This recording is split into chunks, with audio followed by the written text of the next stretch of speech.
In this video, we'll look at how to manage text, titles, and graphics for a Dolby Vision delivery using DaVinci Resolve Studio. In Resolve, you can set the default white level for graphics when working in ACES or in a custom YRGB color-managed project. Set this value to 200 nits, as this serves as a good starting point for all titles created inside Resolve. We will use two sample titles, a large one to serve as an example of a main title, and another smaller one to represent a main credit. We will also use a logo image file that was provided in sRGB. Combine both of these Resolve titles into a single compound clip so that they can be adjusted in the color page. As you can see on the scopes, both titles are displayed at 200 nits, which is the graphics white level we had set in the color management settings. Since the Resolve viewer is set to SDR, the HDR image will look flat and desaturated. However, the output on a connected HDR reference display will look correct. We will use this to view and adjust the luminance so that the titles blend well with the background.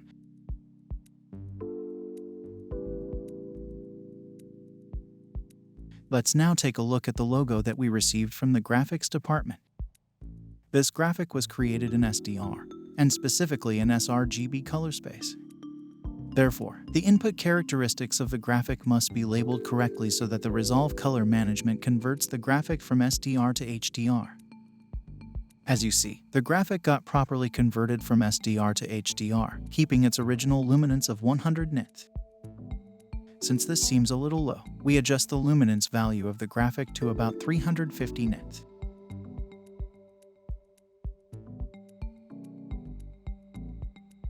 Titles, text, and graphics for HDR should be set somewhere between 200 and 400 nits, depending on the background and creative intent. Now that we have the titles set in HDR, let's see how they are mapped to SDR using the Dolby Vision analysis and content mapping process. There are basically two different approaches to managing titles in Dolby Vision. The first approach is to look at how titles are mapped to SDR using the Dolby Vision analysis from the background images only.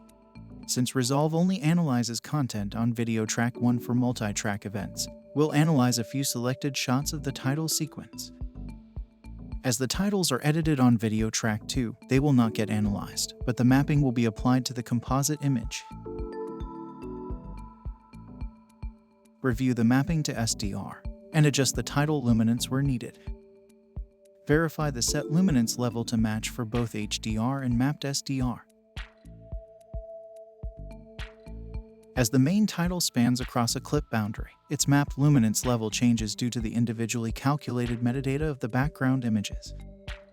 To ensure that a title that spans clip boundaries remains at a specific luminance level, we recommend analyzing the title backgrounds in question as if they were a single clip.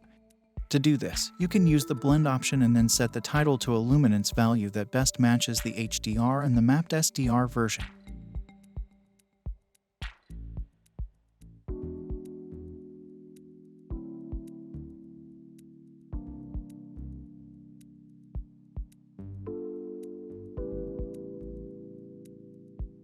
The second approach is to create a compound clip of the title sequence and then analyze it.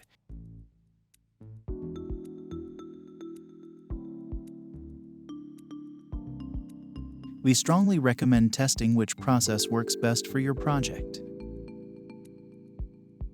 Once finished, export the Dolby Vision metadata from the timeline.